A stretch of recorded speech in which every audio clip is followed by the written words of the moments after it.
Bonjour. Nous progressons dans l'étude des lignes d'eau en écoulement non uniforme.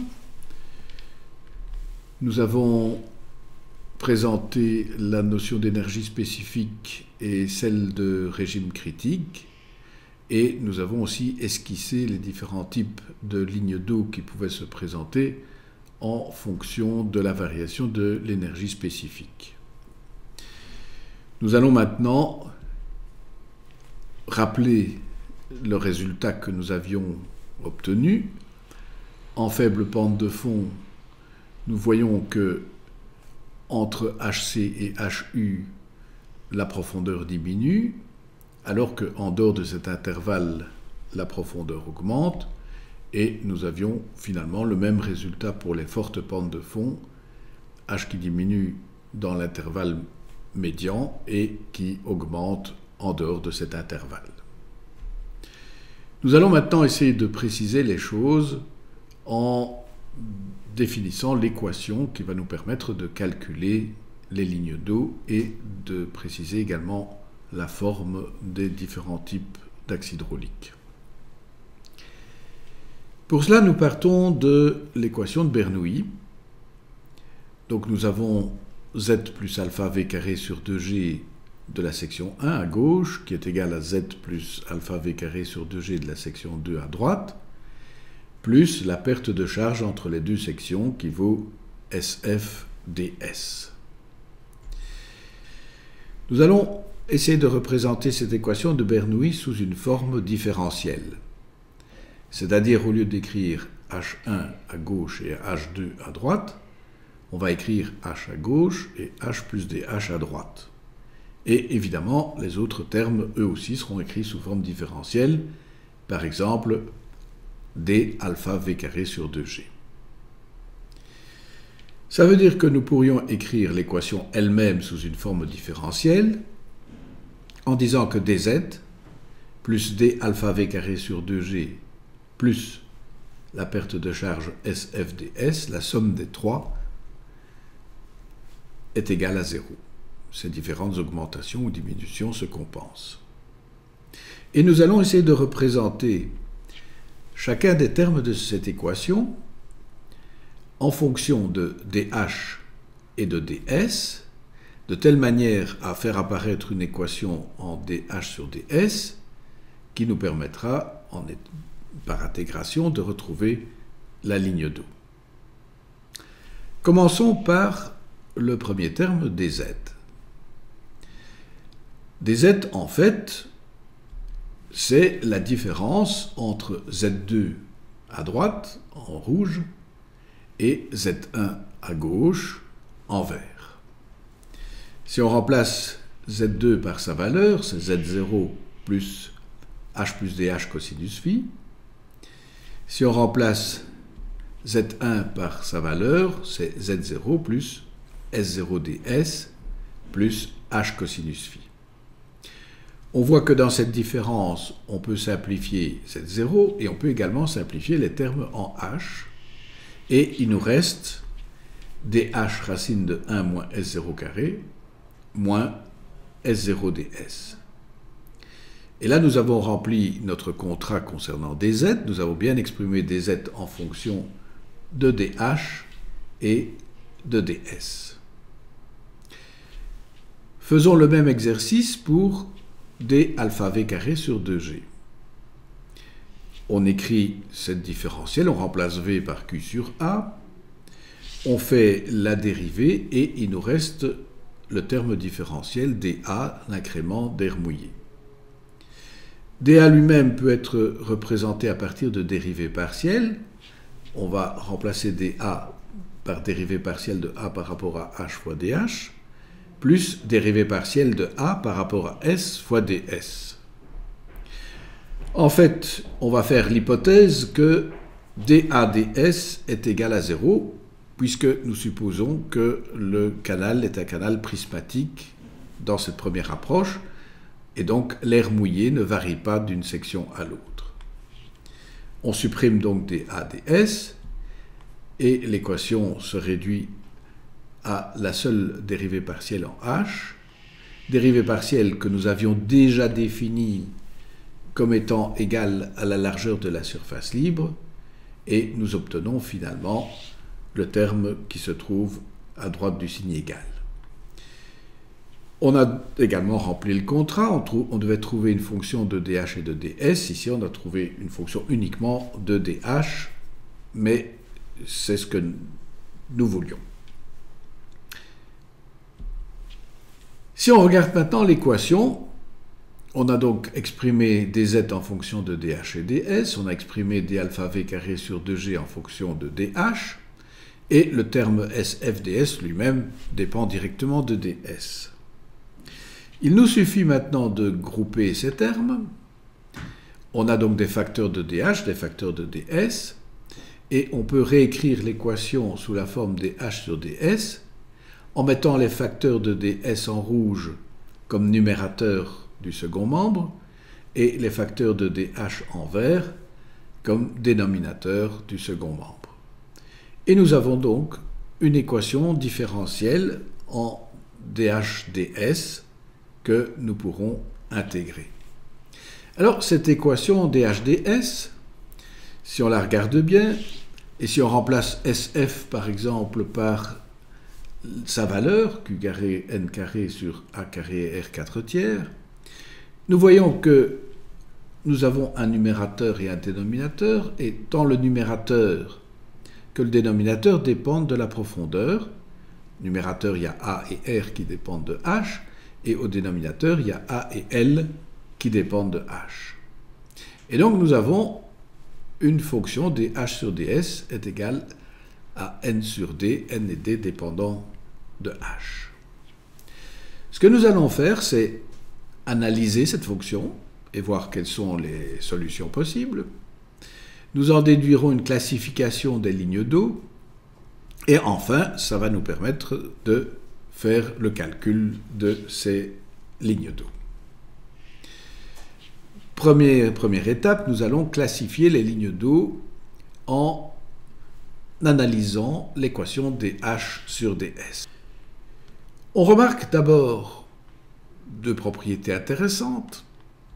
C'est que si on se rappelle l'équation de l'écoulement uniforme qui est entourée en vert, on voit que cette équation, on la retrouve comme numérateur de l'expression dH sur ds. En d'autres termes, pour h est égal à hu, le numérateur de dH sur ds est égal à 0. Ce n'est qu'à moitié une surprise, puisqu'évidemment, dans l'écoulement uniforme, dH sur ds est égal à 0. Si on regarde le dénominateur, cette fois-ci, c'est l'équation de la profondeur critique que l'on retrouve. Ça veut dire que si h est égal à hc, le dénominateur est égal à 0. Et donc, on voit directement le rôle que vont jouer la profondeur uniforme et la profondeur critique pour analyser les solutions de l'équation dH sur ds. Dessinons un tableau dans lequel on va représenter le numérateur et le dénominateur, et puis dH sur ds et dE sur ds, en fonction de la valeur de h. Nous savons que si h est égal à hu, n est égal à 0, et si h est égal à hc, d est égal à 0. Si on continue à investiguer le numérateur, on voit que les valeurs pour h plus grand que hu, les valeurs de n seront positives et négatives pour h plus petit que hu.